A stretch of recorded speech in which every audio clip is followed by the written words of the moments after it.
Soyez les bienvenus pour ce partage autour de la parole de Dieu. Encore ce soir, je suis heureux de vous retrouver. Vous êtes devant vos écrans et c'est vraiment une joie de vivre ce temps devant la parole de Dieu. J'aimerais introduire la méditation de ce soir par un verset que nous trouvons dans le deuxième livre des rois, au chapitre 19. Et je lis ce texte. « N'as-tu pas appris que j'ai préparé ces choses de loin, que je les ai résolues dès les temps anciens, maintenant j'ai permis qu'elles s'accomplissent. Amen. » Ce texte nous conduit à considérer la toute science de Dieu. Avez-vous remarqué comme moi que Dieu, ici, dans ce texte, s'adresse, et on le verra tout à l'heure, à Ézéchias, ce roi, et il lui révèle la parole qu'il va délivrer à son ennemi. Et il dit dans cette parole qu'il a préparé les choses. Dieu a préparé les choses que nous vivons, bien-aimés. Dieu a préparé ces choses de loin, bien à l'avance. Mais non seulement il les a préparées, mais il en a aussi donné la solution. Dès les temps anciens, nous dit ce texte. Nous vivons, pour notre part, par peut-être ce soir quelques épreuves, quelques difficultés, quelques combats, quelques luttes. Mais je voudrais vraiment m'inviter moi-même à considérer que Dieu est au-dessus des circonstances, des épreuves ou des tentations de la vie. Il en connaît l'issue et en a établi le dénouement. C'est ce que ce texte nous invite à saisir ce soir. La Bible dit de Dieu qu'il est l'alpha et l'oméga, le commencement et la fin. Le message a un titre, et ce titre que j'ai donné à ce message est celui-ci. À chaque intimidation, Dieu a sa réponse. Nous allons voir deux textes, un dans l'Ancien Testament, un dans le Nouveau. Et je voudrais dès à présent dire, Dieu tient tout entre ses mains, l'univers, le déroulement des temps, les événements, ta vie, ma vie, tout simplement, il la tient entre ses mains. La première pensée, le premier passage que j'aimerais voir avec vous, c'est un texte qui se trouve dans le livre des rois et le verset d'introduction fait suite à cela. J'aimerais que vous le lisiez à la maison, 2 Rois 18 et 2 Rois 19. Il est question d'Ézéchias. Ézéchias est un jeune roi, il a 25 ans lorsqu'il arrive au pouvoir. Et Ézéchias est un roi fidèle, un roi qui est droit devant Dieu. Il est dit de lui que parmi tous les rois de Juda qui vivent après lui ou qui le précèdent, il n'y en eut point de semblable à lui. Il fut attaché à l'Éternel, il ne se détourna point de lui, et il observa les commandements que l'Éternel prescrit à Moïse. Et l'Éternel fut avec Ézéchias qui réussit dans toutes ses entreprises. Ce garçon était engagé avec Dieu. Et peut-être que vous qui êtes derrière, devant votre écran et qui vivez des temps difficiles, vous êtes engagé avec Dieu. Et ce garçon, cet homme, eh bien, son engagement va lui coûter les représailles du roi d'Assyrie. Il va vouloir s'en dégager, il va vouloir se défaire de ces liens, ces liens qui l'amènent à être son serviteur. Et il va se rebeller. Mais Sanchérib, le roi d'Assyrie, ne va pas se laisser intimider par cette rébellion. Et Ézéchias, dans un premier temps, va vouloir arranger les choses. Et vous savez ce qu'il va faire? Il va donner de l'or et de l'argent à Sanchérib. Ézéchias, est-il dit au chapitre 18 de 2 Rois, au verset 15, qu'Ézéchias donna tout l'argent qui se trouvait dans la maison de l'Éternel et dans les trésors du roi. Il arrive parfois que dans nos difficultés, dans nos combats, nous cherchons à gérer les choses, à vouloir leur donner un autre aspect, vouloir arriver à une solution. Et on voit que c'est peine perdue pour Ézéchias. Le chapitre 18 nous dit un peu plus loin qu'Ézéchias va affronter de nouveau Sanchérib, parce que Sanchérib ne désire pas seulement avoir de l'or et de l'argent, mais il désire avoir la possession de tout.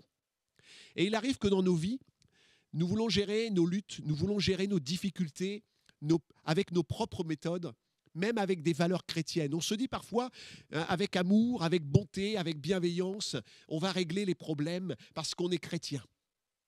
Et peut-être que dans nos vies aujourd'hui, ce soir, vous dites, moi j'ai voulu gérer ces choses-là avec de la bienveillance, avec de l'amour, mais ça n'a pas suffi pour régler le problème. Et on voit qu'Ézéchias va rencontrer une opposition encore plus prononcée de Sanchérib. La suite du récit nous dit que son général va venir, Rabshakeh, et va tenir un discours plein de menaces, plein de découragement. Il va haranguer le peuple près de la muraille. Alors que le peuple se trouvait dans une situation extrême, il est dit qu'ils mangeaient leurs excréments et qu'ils buvaient leurs urines au verset 27. Eh bien, cela va amener Ézéchias à considérer que face aux difficultés, face aux combats, face aux luttes, il n'y a qu'une solution. Ce n'est pas les valeurs chrétiennes qui sont le plus important. Ce n'est pas celles-là qui vont pouvoir venir dans le dénouement de cette situation, mais c'est le fait d'aller consulter Dieu. C'est alors qu'Ézéchias s'est tourné vers l'Éternel. Et ce soir, à chacun de nous, Dieu lance cette invitation. Il pourrait s'exprimer ainsi. Et il nous dit ce soir, n'attends pas d'être dans l'impasse. N'attends pas d'être dans un cul-de-sac. Et n'attends pas de tes bonnes dispositions qu'elles viennent à ton secours. C'est de moi que tu as besoin. Et l'Éternel nous dit ce soir, c'est de moi que vous avez besoin. Je ne sais pas dans quelle situation chacun de nous, chacun de vous pouvez vous trouver. Mais Dieu nous dit ce soir que lorsqu'il y a une intimidation, lorsqu'il y a une épreuve, lorsqu'il y a un combat, c'est de lui dont nous avons besoin. Dieu nous dit ce soir, viens me consulter. Et c'est ce qu'a fait Ézéchias. Il déchira ses vêtements, est-il dit au chapitre 19 et au verset 1er et au verset 2, il déchira ses vêtements, se couvrit d'un sac et alla dans la maison de l'Éternel. Il envoya Éliakim, chef de la maison du roi, Shebna, le secrétaire, et les plus anciens des sacrificateurs, couverts de sacs, vers Ésaïe, le prophète, fils d'Amoz. Les paroles d'Ézéchias étaient d'une intensité profonde lorsqu'il s'est adressé à Ésaïe. Il a dit, ce jour est un jour d'angoisse. Et peut-être que vous criez ce soir. Vous êtes là et il y a quelque chose dans votre cœur qui crie d'angoisse. C'est un châtiment d'opprobre. C'est une opprobre, c'est un châtiment, dira Ézéchias. Et il prendra l'exemple qu'il n'arrive pas à vivre la victoire comme des enfants qui sont prêts de sortir du sein maternel. Et il n'y a point de force pour l'enfantement. Tout semblait échouer. Tout semblait, avorter. Et cependant, Dieu avait une issue. Et ce texte que nous avons lu en introduction, qui nous dit que Dieu a préparé les choses de loin, mais qu'il en a déjà résolu l'issue, ici va s'accomplir pour Ézéchias. Dieu avait une issue. Et je voudrais vous dire, Dieu a toujours une issue. Qu'elle corresponde ou pas à notre conception. Ésaïe va délivrer la solution de Dieu à Ézéchias. Et cette solution ne va pas être humaine, ne va pas être charnelle, ne va pas être religieuse, ne va pas être appuyée sur des bonnes dispositions chrétiennes, sur un aspect humaniste des choses.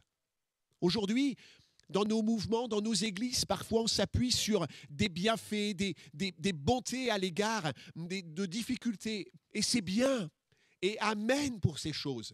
Mais il y a un moment donné où Dieu nous dit, ce n'est pas ces choses qui sont suffisantes, mais c'est moi. Et il va dire, par la bouche d'Ésaïe le prophète, je vais mettre en lui, en Sanchérib, un esprit tel que, sur une nouvelle qu'il recevra, il retournera dans son pays et je le ferai tomber par l'épée dans son pays.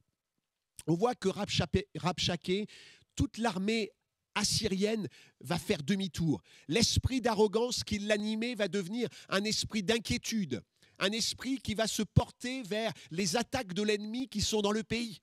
Il va avoir, au lieu d'un esprit conquérant, il va avoir un esprit défait. D'une progression, il va reculer. Ça, c'est l'œuvre de Dieu. Et je crois que, amis, vous qui êtes devant votre écran ce soir, Dieu est capable de de changer l'esprit de la situation dans laquelle vous êtes, de l'ennemi peut-être qui vous harangue, de la situation qui vous étrangle, et de lui faire faire demi-tour, parce que Dieu est un Dieu qui est souverain et qui a prévu toutes choses à l'avance. La deuxième texte sur lequel je voudrais m'arrêter ce soir également, c'est celui qui va se passer des siècles après, avec Pierre et Jean. Dans Acte 3 et Acte 4, vous lirez à tête reposée cela. Mais Pierre et Jean, alors qu'ils vont au temple à l'heure de la prière, vont rencontrer un homme boiteux. Un homme qui est paralysé, qui dépend de la société. Et Pierre et Jean vont avoir à son égard de la compassion, de la miséricorde. Ils n'ont ni argent ni or. Ils n'ont pas de pouvoir, ils n'ont pas de bien à lui accorder, seulement ce qu'ils possèdent, c'est-à-dire leur foi. Et il va y avoir un miracle. On connaît ces textes. Et la guérison du boiteux de la belle porte du temple à Jérusalem va faire grand bruit dans la ville. Les apôtres, animés du Saint-Esprit, vont annoncer l'évangile avec joie. Mais ce n'est pas du goût de tous. Et il me semble qu'aujourd'hui, l'évangile, la puissance de la parole de Dieu n'est pas du goût de tous.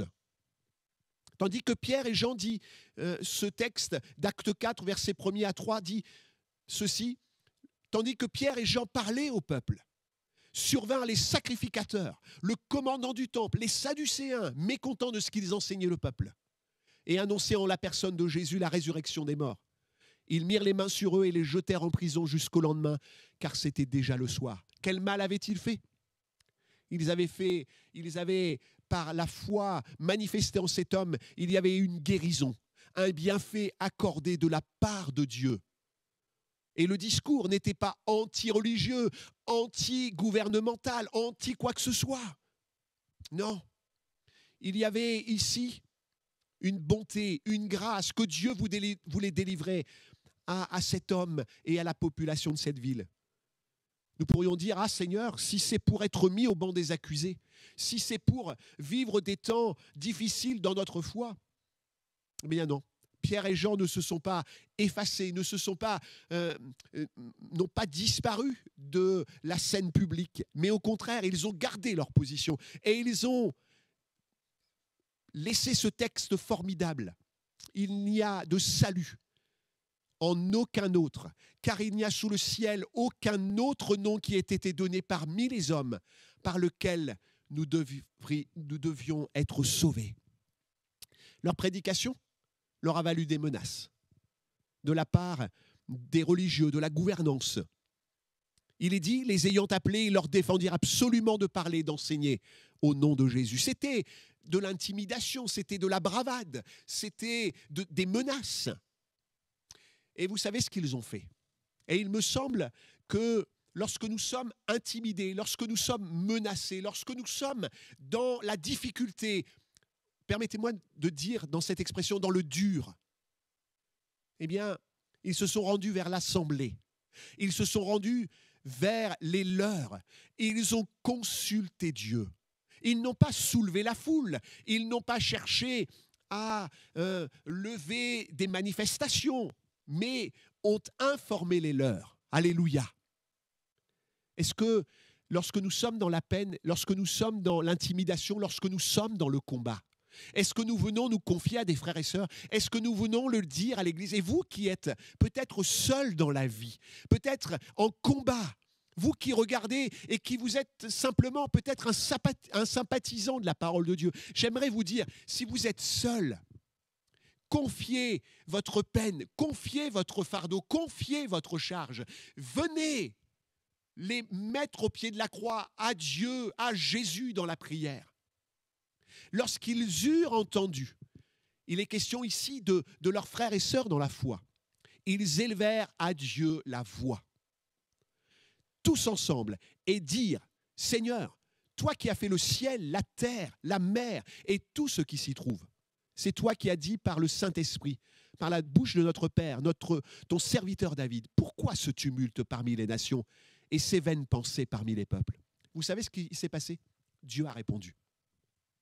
Il n'a pas procédé comme dans le point précédent dont je vous ai parlé avec Sanchérib et avec Ézéchias. Il n'a pas fait faire demi-tour aux ennemis. Non, mais il a donné un renouvellement de puissance pour continuer le combat. Quelle grâce! Il est dit, quand ils eurent prié, le lieu où ils étaient assemblés trembla et ils furent remplis du Saint-Esprit. Ils annonçaient la parole de Dieu avec assurance. Il me semble que dans nos combats quotidiens, dans nos peines, dans nos épreuves, dans nos intimidations, Dieu a sa réponse. Dieu a un moyen de nous donner le dénouement de la situation dans laquelle on se trouve. Quelques mots de conclusion. Quelles que soient les menaces qui pèsent sur notre quotidien, Dieu a la solution. Allons-nous lui faire confiance ou trahir notre engagement? Allons-nous perdre pied quant à la foi? Allons-nous perdre notre espérance? Ce qu'il désire, c'est que nous le cherchions. Sanchérib n'a rien lâché à l'affaire avec Ézéchias. Quand il a appris la nouvelle, il a envoyé un petit courrier. Il a envoyé une lettre pour lui dire « Tu sais, je vais me rappeler à ton souvenir. Je règle l'affaire, mais je vais revenir. » Et cependant, Dieu a confirmé ce qu'il allait faire pour libérer Ézéchias. Et c'est le texte que nous avons lu en introduction. « N'as-tu pas appris que j'ai préparé ces choses de loin ?» Dieu sait ce qui se passe dans ta vie. Dieu sait ce qui se passe dans ta famille. Dieu sait ce qui se passe dans ton environnement. Et que je les ai résolus dans les temps anciens. Non seulement Dieu sait, mais il connaît aussi le moyen par lequel il va te faire sortir de cela. Maintenant, j'ai permis qu'elles s'accomplissent. Aujourd'hui, es-tu face à ces difficultés? Dieu les connaît. Et je voudrais te dire, Dieu n'est étonné de rien. Il n'est surpris par rien. Il n'est dépassé par rien. Parce qu'il en détient non seulement la conception, la vision, mais il en connaît aussi l'organisation, comment cela va se passer. Alors, amis qui êtes devant votre écran, frères, sœurs, sympathisants, qui que vous soyez, je voudrais vous laisser un texte de la Bible qui dit ceci. « Aucune tentation ou épreuve ne vous est survenue qui n'ait été humaine. Et Dieu qui est fidèle ne permettra pas que vous soyez tentés ou éprouvés au-delà de vos forces. Mais avec la tentation et l'épreuve, il préparera aussi le moyen d'en sortir afin que vous puissiez la supporter. Amen. » Je voudrais que nous puissions terminer par la prière et vous bénir de la part de Dieu. Et devant vos écrans, je vous demande simplement de fermer vos yeux et on va prier pour que le Seigneur vous vienne en aide. Seigneur, tu es le Dieu de toute grâce, de toute bénédiction. Tu connais à l'avance les projets des ennemis, les projets de ceux qui peut-être veulent notre destruction. Tu connais les épreuves de la vie, tu connais les soucis, les tracas. Mais tu sais aussi quels moyens tu vas utiliser, quels moyens tu vas manifester, quels moyens tu vas accomplir. Mais aujourd'hui, il faut que ces choses s'accomplissent. Il faut que ces choses se réalisent. Et ce que tu nous dis ce soir, c'est que tu as tout prévu et que tu veux que nous te cherchions, que tu veux que nous venions au pied de la croix, dans la prière, dans la requête, dans les cris peut-être même dans les larmes. Mais tu nous donnes aussi cette assurance que tu es là et que tu ne nous laisseras pas si notre cœur se tourne vers toi, si nous plaçons en toi notre foi, notre attente, notre espérance. Alors bénis chacun de ceux qui sont devant l'écran ce soir. Viens les fortifier, viens les consoler, viens les galvaniser par cette parole. Au nom de Jésus, ton Fils bien-aimé, Père. Amen.